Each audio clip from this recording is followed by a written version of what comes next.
भले ही वो कितना भी अच्छा दवा हो, कितना भी महंगा दवा हो, पर जब तक वो दवा हम लेंगे नहीं, जब तक। स्वागत है आप सभी का।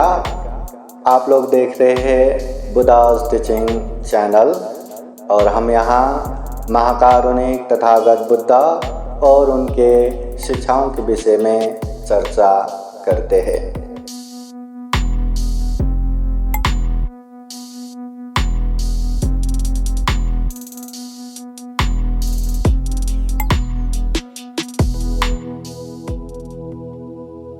समन्ता चक्रवालेषु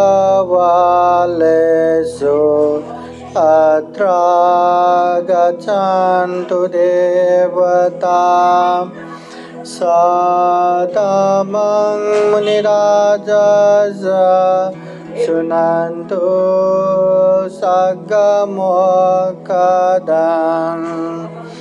धम्मश्रवणकालो अयं बदन्ता धम्मश्रवणकालो अयं बदन्ता धम्मश्रवणकालो अयं बदन्ता।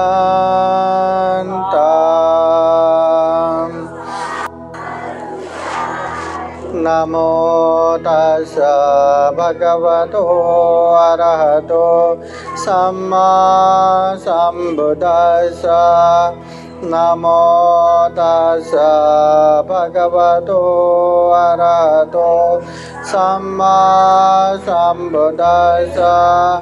नमो तस्सा भगवतो अरहतो सम्मा सम्बुद्दस्सा। दानं ददान्तु सद्दाय शीलं रक्षन्तु सर्वदा पावना विरतावन्तु गच्छन्तु देवतागता। महाकारुणिक तथागत भगवान बुद्ध को त्रिवार वंदना। महाकारुणिक तथागत बुद्ध द्वारा देशित सुआख्या धम्म को त्रिवार वंदना। महाकारुणिक तथागत बुद्ध के आर्य श्रावक संघ को त्रिवार वंदना। परम पूजनीय बोधिसत्व डॉक्टर बाबा साहब अम्बेडकर आज के विशेष कार्यक्रम में उपस्थित पूजनीय भिक्षु संघ, पूजनीय भिक्षु राहुल थेरो, पूजनीय भिक्षु अनिरुद्ध थेरो प्रमुख, संपूर्ण पूजनीय भिक्षु संघ, भिक्षु रोहिता, भिक्षु वैष्णव प्रमुख, संपूर्ण भिक्षु संघ, श्रामणेरगण और यहाँ उपस्थित संपूर्ण श्रद्धा संपन्न, बुद्धि संपन्न उपासक उपासिकाएं, उपासक उपासिकाएं समय ऊपर नीचे, कभी ठंडी कभी गर्म चालू है। इसकी वजह से बहुत सारे लोग बीमार भी होते हैं। खांसी आना तो बहुत ही सामान्य बात है। ताप, ये बुखार आना भी बहुत सामान्य बात है। बहुत सारे लोग बीमार पड़ते हैं। अगर बीमार पड़े और 2-4 दिन में वो बीमारी ठीक ना हो तो जल्दी जल्दी डॉक्टर के वहाँ जाते हैं, जल्दी जल्दी हॉस्पिटल जाते हैं। और बहुत सारे लोग जो जल्दी ठीक होना चाहते हैं, अच्छा होना चाहते हैं, वो तो अच्छे से अच्छे डॉक्टर के वहाँ जाते हैं, अच्छे से अच्छे महंगे से महंगे डॉक्टर के वहाँ जाते हैं।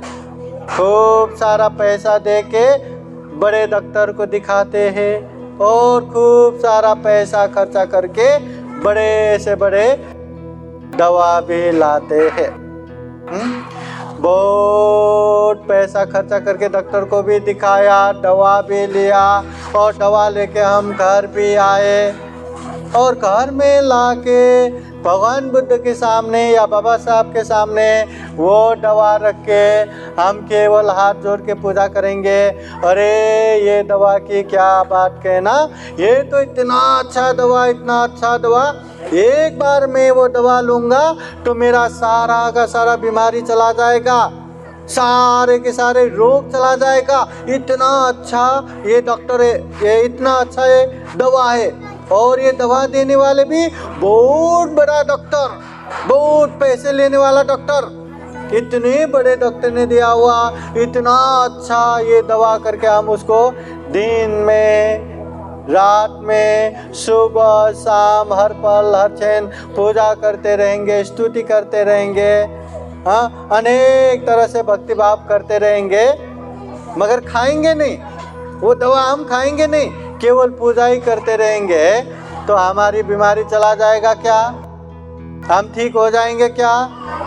भले ही वो कितने भी बड़े डॉक्टर ने दिया हो, भले ही वो कितना भी अच्छा दवा हो, कितना भी महंगा दवा हो, पर जब तक वो दवा हम लेंगे नहीं, जब तक वो दवा हम खाएंगे नहीं, तब तक वो दवा का प्रभाव कुछ भी नहीं है। कितना भी पूजा करो, कितना भी भक्ति करो, कितना भी स्तुति करो, कितना भी वर्णन करो, वो दवा हमारा जरा सा भी कल्याण नहीं करता। अगर रोग ठीक करना है तो दवा लेना ही है। उपासक उपासिकाएं ऐसा ही महाकारुणिक तथागत बुद्ध ने इतना अच्छा धम्म का उपदेश दिया। ये धम्म जीवन जीने की मार्ग है। जीवन में अनेक तरह से दुख तकलीफ है, उनसे अलग होने का रास्ता है। जितने भी समस्या है, समस्याओं का समाधान ये धम्म है। जितने भी दुख है, दुखों का मुक्ति ये धम्म है। इतना अच्छा धम्म तथागत बुद्ध दे गए और बाबा साहब की पुण्याई कि ऐसे अच्छे धम्म में हमें दीक्षा मिला, हम बौद्ध बने। तो ये धम्म को केवल पूजा आजा करने से, केवल भक्ति भाव करने से, केवल स्तुति वर्णन करने मात्र से हमारा कल्याण होने वाला नहीं है। ये धम्म हमारा जरा सा भी कल्याण नहीं करेगा। कल्याण तब होगा जब हम ये धम्म को खूब अच्छे से जानेंगे, समझेंगे, बोध करेंगे, पालन करेंगे, और वो भी परिपूर्ण रूप से पालन करेंगे। तब जीवन में ये धम्म का प्रभाव दिखने को मिलेगा।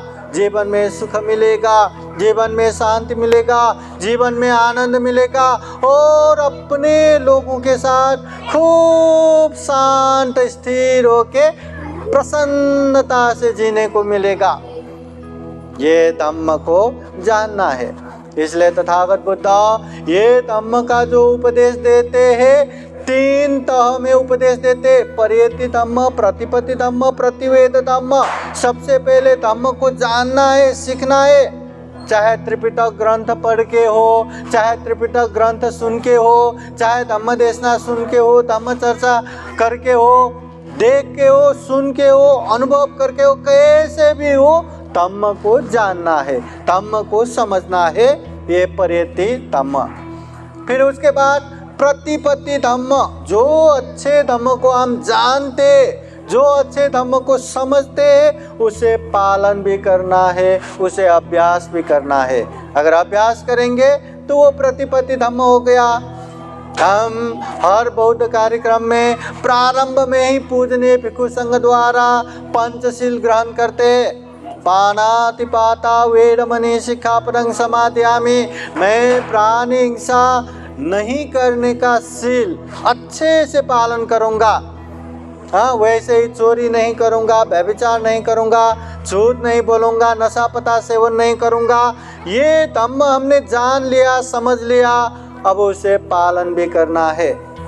हाँ, केवल प्रार्थना करने से हम शीलवान नहीं बनेंगे। केवल हमें ये भी आता है, वो भी आता है, मला असा पण येते, तसा पण येते, मला सर्व येते, मुझे सब पता है करके कोई भी ज्ञानी नहीं बनता, कोई भी गुणवान नहीं बनता, कोई भी शीलवान नहीं बनता।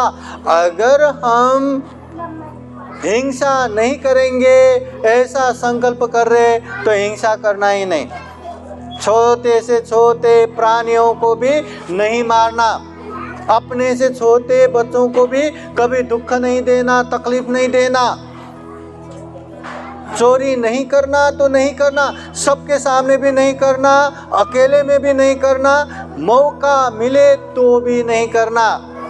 वैसे ही व्यभिचार भी नहीं करना, झूठ भी नहीं बोलना, दारू नशा भी सेवन नहीं करना, अच्छे से पालन करना। तो ये प्रतिपत्ति धम्म हो गया। जितने भी हम दान के विषय में, शील के विषय में, ध्यान भावना के विषय में जो जो हम सुनेंगे उसको अच्छे से पालन करेंगे तो ये प्रतिपत्ति धम्म हो गया। अगर हम अच्छे धम्म को जानेंगे, अगर अच्छे धम्म को अभ्यास करेंगे तो जीवन में सुख शांति भी आएगा। ये प्रतिवेद धम्म हो गया। जीवन में दुख मुक्ति का मार्ग फल भी प्राप्त हो जाएगा। ये प्रतिवेद धम्म हो गया। श्रोतापति, सकितागामी, अनागामी, अरहत, ऐसे दुख मुक्ति का मार्ग फल प्राप्त होता है। पर कब होता है? पहला, अच्छे धम्म को जानना है। दूसरा, अच्छे धम्म को पालन करना है। तीसरा, अच्छे धम्म को आप परिपूर्ण रूप से पालन करेंगे तो उसका अच्छा परिणाम भी आएगा। हमें अच्छे धम्म पता है कि नहीं? माहिती है कि नहीं? हाँ, हमें पता है कि नहीं अच्छे धम्म? सबसे पहले अच्छे धम्म जानो, समझो। अभी आप लोग तो बहुत ही पुण्यवान है, अपने आप को बौद्ध, हाँ, अपने आप को उपासक, अपने आप को उपासिका कहने का सौभाग्य मिला। और ऐसे सौभाग्य परम पूजनीय बोधिसत्व डॉक्टर बाबा साहब अम्बेडकर ने ये धम्म को दीक्षा लेके अपने समाज को भी ये धम्म का दीक्षा दिया, इसलिए ये भाग्य मिला। बाबा साहब जिसे ज्ञान के प्रतीक के रूप में माना जाता है, सिंबल ऑफ नॉलेज कहा जाता है। दुनिया भर के धम्म को देखने के बाद, समझने के बाद उन्होंने सबसे मानवतावादी धम्म, सबसे वैज्ञानिक धम्म के रूप में जो बुद्ध धम्म है वो धम्म को दीक्षा लेके अपने समाज को भी ये धम्म का दीक्षा दिया है। अब इतने अच्छे धम्म में हम दीक्षित हुए हैं, इतने अच्छे धम्म बाबा साहब की पुण्य ही हमें मिला है। बस वो धम्म को हमें जानना है, वो धम्म को समझना है, बस पालन करते जाना है, करते जाना है, करते जाना है। ऐसा समझो कहीं जंगल पे भटक रहे थे, खाने को नहीं, लगाने को नहीं, पहनने को नहीं, कुछ भी नहीं, जंगल पे भटकते भटकते भटकते भटकते वहाँ एक सोने चांदी का खजाना मिल गया। अभी वो सोने चांदी का खजाना मिल गया, जीवन बन गया। वो खजाना अपने लोगों को भी दिखाया, यहाँ खजाना है, ले लो, जिंदगी धन्य बनाओ। बाबा साहब ने ऐसे खजाना हमें दे के गया है। अभी ले तो लो, ग्रहण तो कर लो, पालन तो कर लो। बाबा साहब भी कहते हैं और महाकारुणिक तथागत बुद्ध भी कहते हैं, ये धम्म ही जीवन जीने की मार्ग है। ये धम्म ही हमें समस्याओं से समाधान की तरफ लेके जाते, दुखों से दुख मुक्ति की तरफ लेके जाते। इसलिए महाकारुणिक तथागत बुद्ध बार बार कहते, हे उपासक उपासिकाएं, मैं ये धम्म को नाव के रूप में उपदेश देता हूँ। नाव समान है ये धम्म। जिस तरह नाव का काम क्या है, एक किनारे से दूसरे किनारे पहुँचना, जो बहुत बड़ा सागर है, बहुत बड़ा नदी है, और हम वैसे तैर के नहीं जा सकता, और वहाँ वार पार करने के लिए कोई पुल भी नहीं है। ऐसे समय में ये नाव काम आता है। वो नाव में बैठ के हम एक किनारे से दूसरे किनारे जा आ सकते हैं। हाँ, तो नाव का काम एक किनारे से दूसरे किनारे जाना है। तो तथागत बुद्ध कहते हैं ये धम्म भी नाव समान है।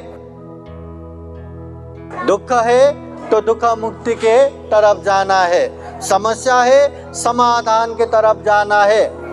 उपासक उपासिकाएं, इतना अच्छा धम्म मिलने के बाद भी अगर हमारे जीवन में दुख कमी नहीं हो रहा है, तकलीफ कमी नहीं हो रहा है, परेशान कमी नहीं हो रहा है, बोझा कमी नहीं हो रहा है, तो समझना हमने धम्म को अच्छे से जाना ही नहीं, हमने धम्म को अच्छे से पालन किया ही नहीं। अगर धम्म को अच्छे से पालन करेंगे तो जीवन में सुख भी मिलेगा, शांति भी मिलेगा, आनंद भी मिलेगा और गारंटी के साथ मिलेगा।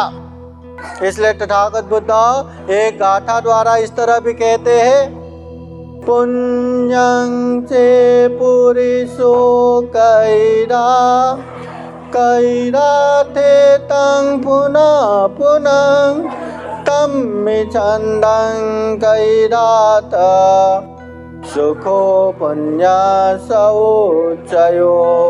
पुण्यं चे पुरुषो कैरा, इंसान को पुण्य करना चाहिए, धम्म करना चाहिए, कुशल कर्म करना चाहिए।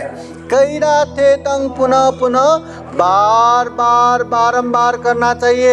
एक बार किया बस हो गया करके नहीं बैठना, जब भी मौका मिले, जितना भी माहौल बना सके, जितना भी माहौल बने, पुण्य करते जाना है, करते जाना है, करते जाना है। तम्मि छन्दं कैराथ, ये पुण्य करने से क्या मिलेगा? तथागत बुद्ध कहते हैं, सुखो पुण्यस्य उच्चयो, उच्च प्रकार के सुख मिलेगा।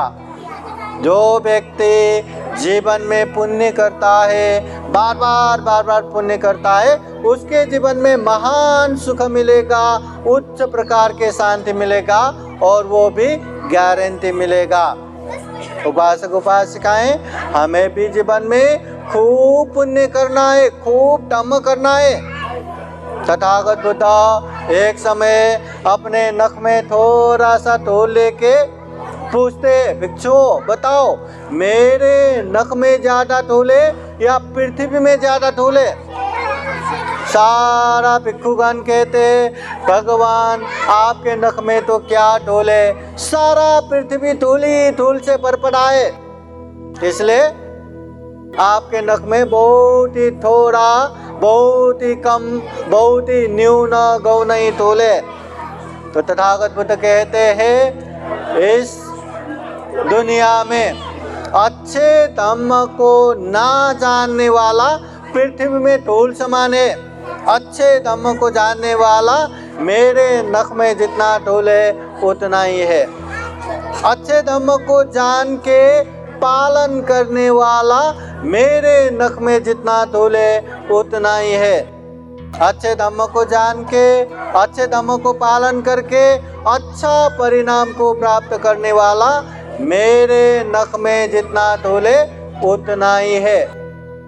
तो उपासक उपासिकाएं, जीवन में हमें खूब पुण्य करना चाहिए, खूब धम्म करना चाहिए। आज विशेषतः ये पुण्य का माहौल है।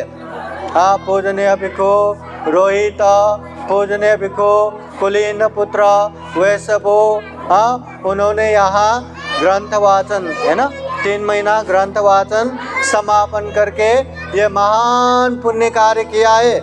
और ये पुण्य कार्य आप सभी लोग कर रहे, ये महान दान है। तथागत बुद्ध कहते हैं, जो हम पुण्य करते हैं ना उसे कुशल कर्म कहते हैं, और जो बड़ा बड़ा कुशल कर्म करते हैं उसे महाकुशल कहते हैं।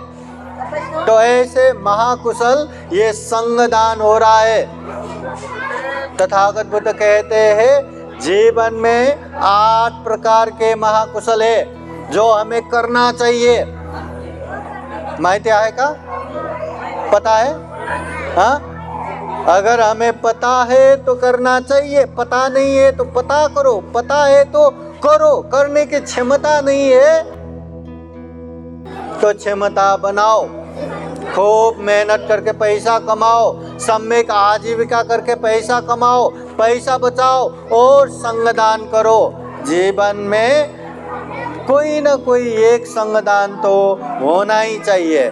और अगर संगदान करने का मौका मिले तो बार बार इस तरह का महाकुशल हमें करना ही चाहिए।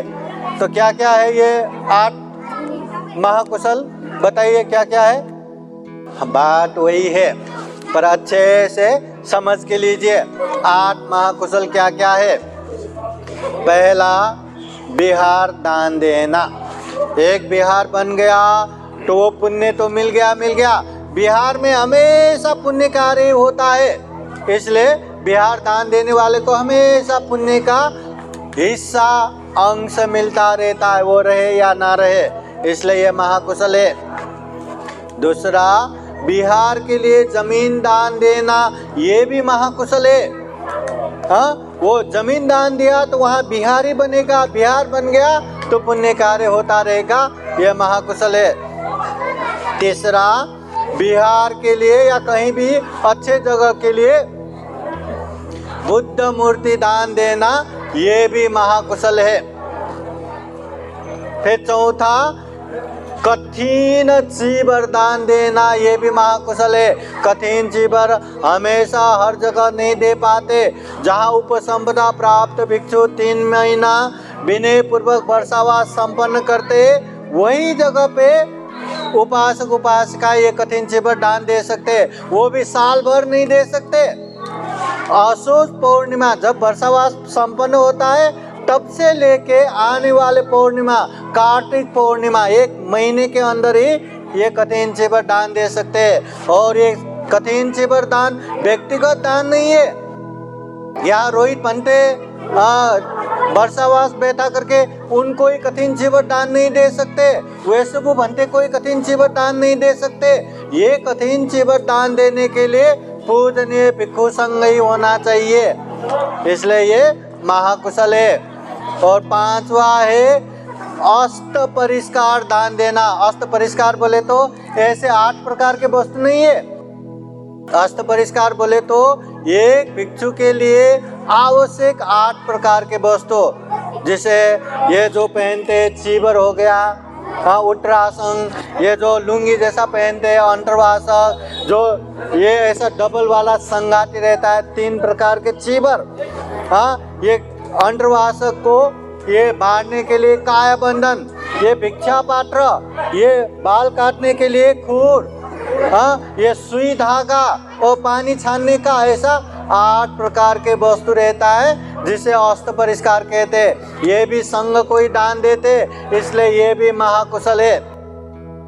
छठा है ये संघ दान देना, ये भी महाकुशल है। संघ दान बोले तो उपसंपदा प्राप्त 4 या 4 से ज्यादा भिक्षु रहा तो उसे संघदान कहते हैं। तो आज संघदान भी आप लोग दे रहे, हाँ, ये महाकुशल है। 7वां है धम्म दान देना। ये धम्म दान देना भी महाकुशल है। जो धम्म की बातें सुन के तथागत बुद्ध के समय में एक एक धम्म देशना सुन के दुख मुक्त होते थे, मार्ग फल में प्रतिष्ठित होते थे।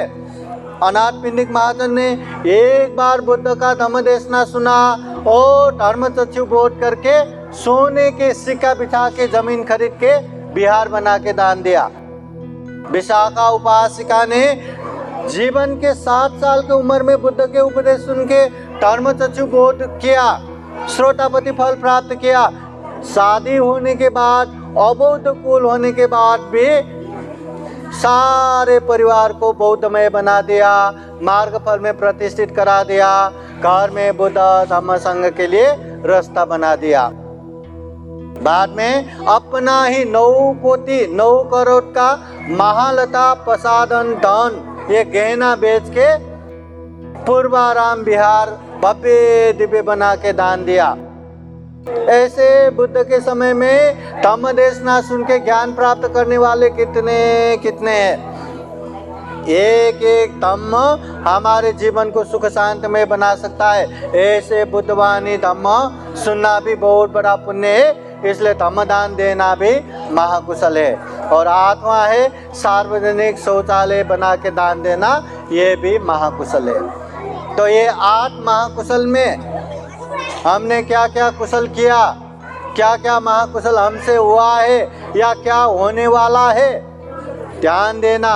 होने वाला है तो निश्चित रूप से करो, हुआ है तो बार बार करो। आप लोगों को पता है तथागत बुद्ध कहते हैं कि छो मनुष्य पति लाभो, ये मनुष्य जीवन दुर्लभ है, अमूल्य है, सर्वश्रेष्ठ है। एक इंसान ही ऐसा जीवन है, हम चाहे तो अच्छे बुरे का पहचान कर सकते हैं, हम चाहे तो पाप धम्म समझ सकते हैं, और इतना ही नहीं, सारे पापों से दूर हो सकते हैं, सारे धम्म में आगे बढ़ सकते हैं। याद रखना, ये केवल और केवल इंसान ही कर सकते हैं। इंसान के अलावा कोई भी जीव जंतु पशु पंछी कीट पतंग कोई नहीं कर सकता, इंसान ही कर सकता है। इसलिए ऐसे जीवन में क्या हम अच्छे धम्म को जान रहे, क्या समझ रहे, क्या अच्छे धम्म को पालन कर रहे, क्या अच्छे धम्म को परिपूर्ण रूप से आगे बढ़ के पालन कर रहे, क्या बरोबर ध्यान देना चाहिए। हम कहाँ पे है? हम अच्छे धम्म जानते हैं कि नहीं जानते? अच्छे धम्म में तो बाबा साहब ने हमें रख के गया है, बुद्ध धम्म संघ में दीक्षित करके गया है। अच्छे धम्म, वो धम्म में हम दीक्षित है, तो वो धम्म को हम जानते हैं क्या? पहला, अगर जानते हैं तो ध्यान दो कि वो धम्म को हम पालन करते हैं क्या? पालन करते हैं? ध्यान दो, अगर पालन करते हैं तो उसको अच्छे से पालन करते हैं क्या? गंभीर रूप से पालन करते हैं क्या? जैसे आज के धम्म का माहौल है, पूजने भिक्षु संघ यहाँ उपस्थित है, धम्म देशना सुनना है, तो सब लोग बैठे तो है ना, धम्म देशना सुनने के लिए तो बैठे है ना, पर कितने लोग धम्म देशना सुन रहे? हाथ उठाइए। अगर मैं पूछूंगा तो फटाक से जवाब कौन कौन दे सकते हैं? हाँ, धम्म के माहौल में तो बैठा ना, धम्म देशना तो सुन रहे हैं ना, पर कितने लोग धम्म देशना सुन रहे हैं, कितने लोग नहीं सुन रहे, ये अपने अपने में ही है। इसलिए धम्म को पालन कर रहे कि नहीं, ध्यान दो। फिर पालन कर रहे तो परिपूर्ण रूप से पालन करना है, पालन करना है करके ऐसे ही पालन नहीं करना, धम्म देशना सुनना है बस बैठा, सुना नहीं सुना कुछ पता ही नहीं, ऐसा नहीं करना। हाँ, धम्म को भी अच्छे से पालन करना, अधिष्ठान करके पालन करना, परिपूर्ण रूप से पालन करना। तो हम अच्छे से पालन कर रहे क्या? गंभीर रूप से पालन कर रहे क्या? हाँ, अगर धम्म को अच्छे से परिपूर्ण रूप से पालन करेंगे तो देखना उपासक उपासिकाएं, हमारे जीवन में खूब सुख होगा, खूब शांति होगा, खूब मंगल होगा। एक बात ध्यान रखिए, आप लोगों के जीवन में सुख है कि नहीं? है कि नहीं? आप लोगों के जीवन में दुख है कि नहीं? है? याद रखना, अगर आप लोगों के जीवन में सुख हो रहा है तो इसका कारण हम ही है। अगर आप लोगों के जीवन में दुख हो रहा है तो उसका कारण भी हम ही है। सुख हो या दुख हो, उसका कारण हम ही है, कोई और नहीं है। इसलिए जीवन में सुख चाहते हैं तो खूब पुण्य करो, खूब धम्म करो। जीवन में दुख शांति नहीं चाहते तो किसी भी प्रकार के अकुशल पाप में आगे मत बढ़ो, उससे दूर रहो। अगर ऐसा करेंगे तो ही जीवन में सुख मिलेगा, शांति मिलेगा। इसलिए तथागत बुद्ध बार बार कहते हैं, दानं ददन्तु श्रद्धाय, श्रद्धा पूर्वक दान दो, त्याग चित्त से दान दो। शीलं रखन्तु सर्वदा, हमेशा हमेशा शील पालन करो। भावना विरता होन्तु, ध्यान भावना करते रहो। अगर दान अच्छे से देंगे, शील अच्छे से पालन करेंगे, ध्यान भावना करेंगे तो जीवन खूब सुख शांतमय बनेगा। जीवन में खूब सुख मिलेगा, खूब शांति मिलेगा, खूब आनंद मिलेगा। तो उपासक उपासिकाएं, हम भी यही कामना करते हैं कि आप लोग भी जीवन में खूब अच्छे से बुद्धवाणी को सुने, समझे। जो बुद्धवाणी आप लोग सुनते हैं, समझते हैं, उसको अच्छे से पालन भी करें, अभ्यास भी करें, और अभ्यास भी परिपूर्ण रूप से पालन करें, परिपूर्ण होके सफल होके निकले और जीवन में खूब सुख शांति प्राप्त करे, दुख मुक्ति मार्ग फल प्राप्त करे। ये दुर्लभ, यह अमूल्य, ये सर्वश्रेष्ठ मनुष्य जीवन को सफल बना सके, सार्थक बना सके, यही कामना करते हैं। विशेषतः आज के इस कार्यक्रम में विशेष रूप से निमंत्रण देने वाले पूजनीय भिक्षु रोहित, पूजनीय भिक्षु कुलीन पुत्र वैष्णव प्रमुख, संपूर्ण आयोजक सभी को बुद्ध धम्म संघ के अनुभव से मंगल हो, मैत्री हो कामना करते हैं। बुद्ध शासनिक कार्य में निरंतर आगे बढ़ सके आशीर्वाद देते हैं। और ऐसे ही आप लोगों के जीवन में भी बुद्ध का आशीर्वाद रहे, धम्म का आशीर्वाद रहे, संघ का आशीर्वाद रहे, ऐसे ही कामना करते हुए ये धम्म देशना यहीं समापन करते हैं। सबका मंगल हो, सबका कल्याण हो। भवतु सबका मंगलम। साधु साधु साधु। बुद्धं नमामि, धम्मं नमामि, संघं नमामि। साधु साधु साधु। बुद्धं नमामि, बुद्ध को नमन करता हूँ। धम्मं नमामि, धम्म को नमन करता हूँ। संघं नमामि, संघ को नमन करता हूँ।